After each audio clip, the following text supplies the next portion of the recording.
exaltamos, Padre. Amén, oh Dios, amén. Pueden tomar asiento, denle gloria a Dios, mi hermano, que Él es bueno y su misericordia es para siempre. Dígale a su hermano que tu corazón sea tierra fértil para la palabra de Dios en esta noche.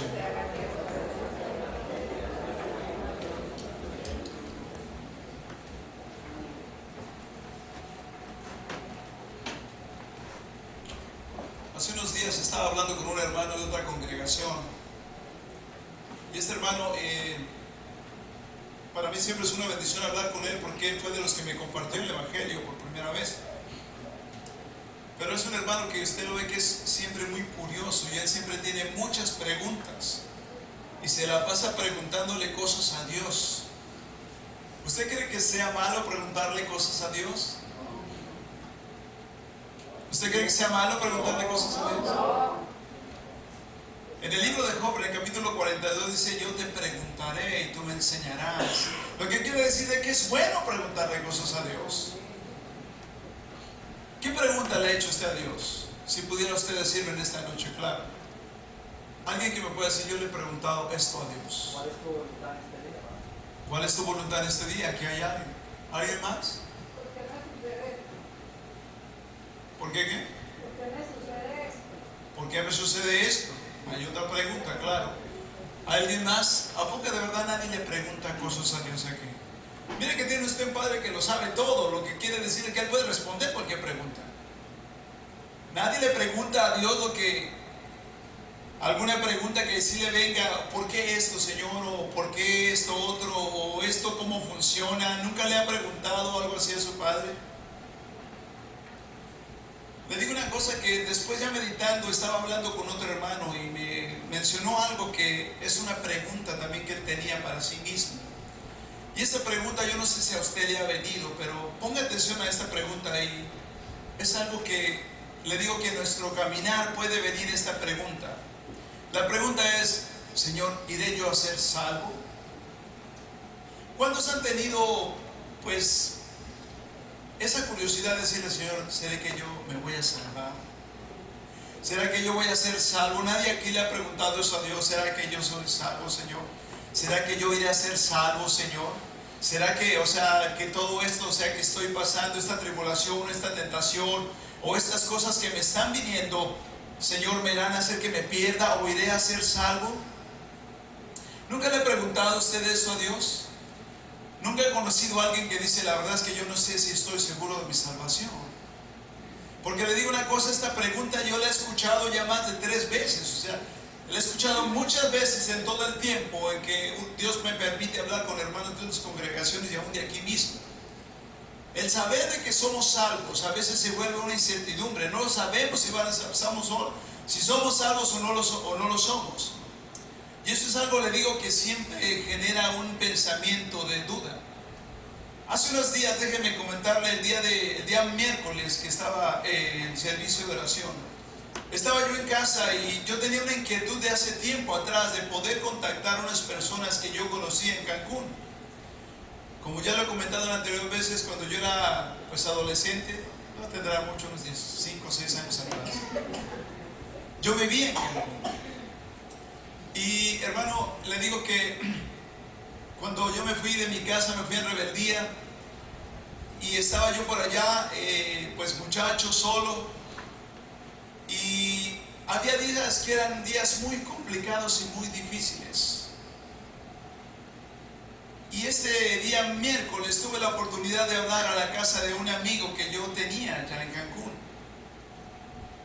Y cuando yo llamé, él no estaba, porque él es convertido también, para la gloria de Dios. Se lleva el ministerio de alabanza en su iglesia y tenían un evento. Pero entonces, cuando me dijo su esposa: aquí está su mamá, la mamá de mi amigo, mi corazón comenzó a latir y le digo: déjame hablar con ella.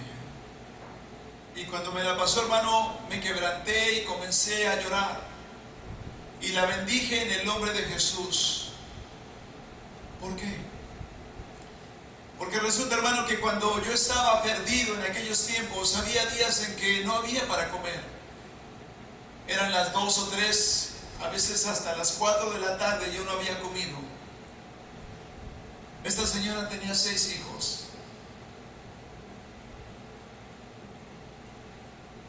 Y de los 6 sacaba un pedazo de pan para mí. A veces hasta tarde. A veces me daba un poco de leche. Y siempre en su corazón estaba el darme algo. Y es tremendo, le digo, hermano, porque esta hermana, pues eran ellos convertidos. Yo no entendía nada absolutamente de lo que me decían cuando me hablaban de Dios. Yo no sabía de lo que me estaban hablando. Y cuando entonces yo puedo hablar con ella, me quebranto y le digo: Señora, muchas gracias, hermana, porque su vida fue de bendición para mi vida, porque usted se acordó de mí cuando yo no tenía nada. Estaba en mi miseria y usted me dio de comer y me daba un lugar para quedarme cuando no tenía donde quedarme. Y entonces enseguida le digo, el Espíritu me dice: ¿cómo no vivir quebrantado delante de Dios después de todo lo que Él ha hecho por nosotros? ¿Cómo no vivir en su presencia quebrantados y agradecidos todos los días de nuestra vida cuando nos ha dado tan grande salvación? ¿Cómo no decirle: gracias, Señor, en este día, porque me has alcanzado, porque me has cambiado, porque me has transformado? Gracias, oh Dios, porque te acordaste de mí en mi miseria y me sacaste de las tinieblas en las que yo vivía. ¿Cómo no darle gracias a Dios, hermano? ¿Cómo no darle gracias a nuestro Dios? Y le digo que es tremendo porque cuando yo estaba en aquel tiempo en Cancún, hermano, yo recibía la bendición, pero yo le digo una cosa, hermano, que no recuerdo un solo día que yo le haya dicho a esa señora gracias. Ni siquiera me recuerdo haberme despedido cuando me fui.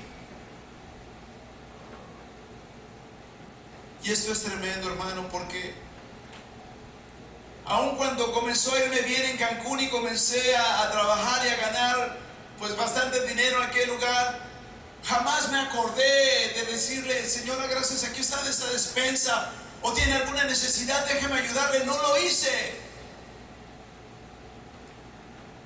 Recibía la bendición, estaba en su casa.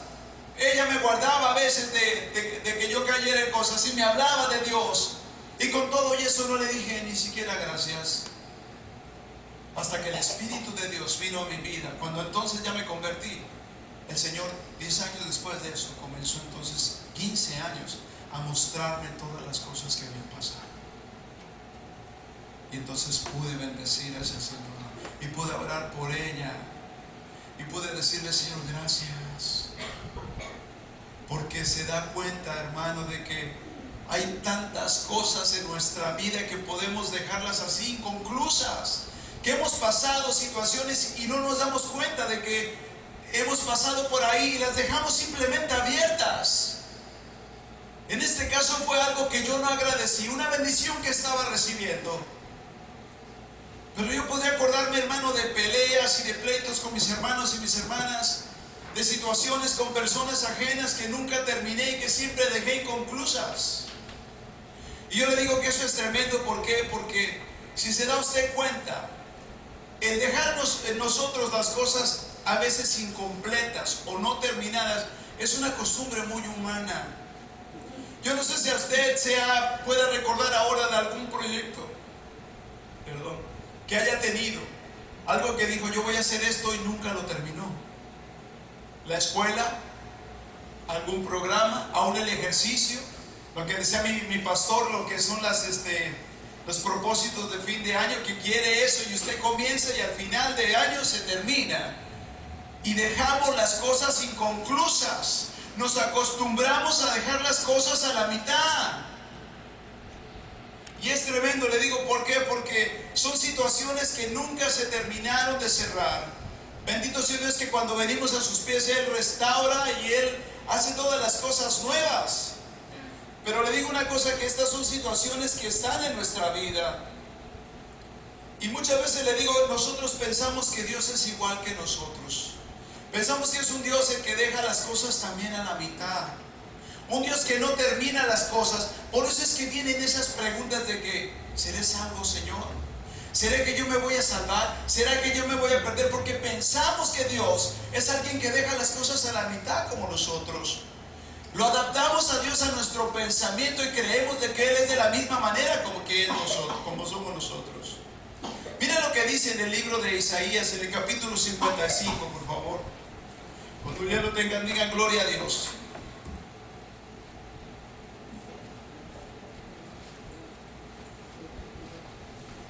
Isaías, capítulo 55, a partir del versículo 7 al 9. Cuando ya lo tengan, digan gloria a Dios. Dice la palabra poderosa de Dios: deje el impío su camino y el hombre inicuo sus pensamientos y vuelva hacia Jehová, el cual tendrá de él misericordia, y al Dios nuestro, el cual será amplio en perdonar. Versículo 8: porque mis pensamientos no son vuestros pensamientos, ni vuestros caminos mis caminos, dijo Jehová.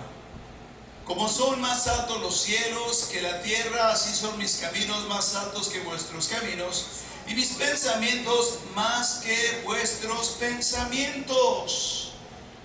Y nos damos cuenta, hermano, que eso es tremendo, porque si verdaderamente nosotros pudiéramos pensar como piensa Dios, le digo que viviríamos de una manera diferente.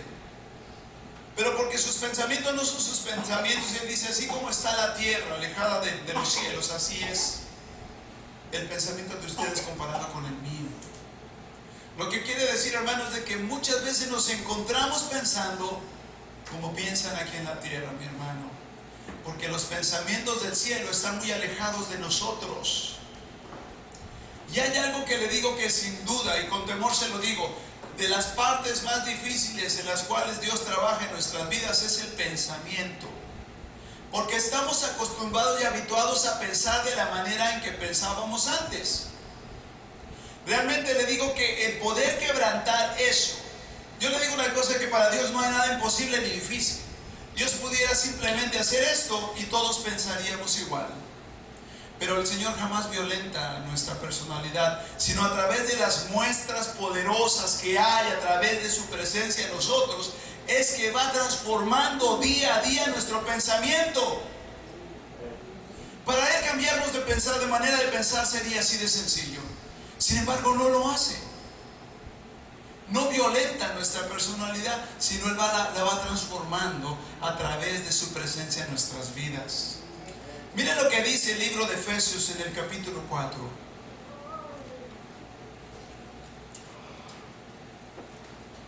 Libro de Efesios, capítulo 4, a partir del versículo 22. Y aquí nos está hablando de la nueva vida en Cristo. Cuando yo lo tenga, diga gloria a Dios. Dice así la palabra: en cuanto a la pasada manera de vivir, despojaos del viejo hombre que está viciado conforme a los deseos engañosos, y renovaos en el espíritu de vuestra mente, y vestidos del nuevo hombre creado según Dios en la justicia y santidad de la verdad. Por lo cual, desechando la mentira, habla verdad cada uno con su prójimo, porque somos miembros los unos de los otros. Y ahí continúa con las instrucciones, pero es impactante el versículo 22 y 23. Dice: en cuanto a la pasada manera de vivir, despojaos del viejo hombre que está viciado conforme a los deseos engañosos, y renovaos en el espíritu de vuestra mente. Y yo le digo una cosa, que un deseo y un pensamiento engañoso es el querer pensar de que Dios no nos va a salvar, o de que Él va a dejar la obra a la mitad que ha comenzado. Cuando nosotros encuadramos a Dios, tenemos un problema, porque queremos poner al que es infinito en nuestra mente finita. Dios no actúa y Dios no obra de la misma manera en que nosotros lo hacemos. Este lunes y ya esta semana pasada, Dios me estaba confirmando esta palabra a través de mi hermano Hugo, que no vino hoy, y mi esposa. Y Hugo decía el lunes de que por el hecho de no entender las cosas que Dios ha hecho en nuestras vidas, nos encontramos muchas veces nosotros queriendo ayudar a Dios. ¿Cuántos de aquí no han querido ayudar a Dios?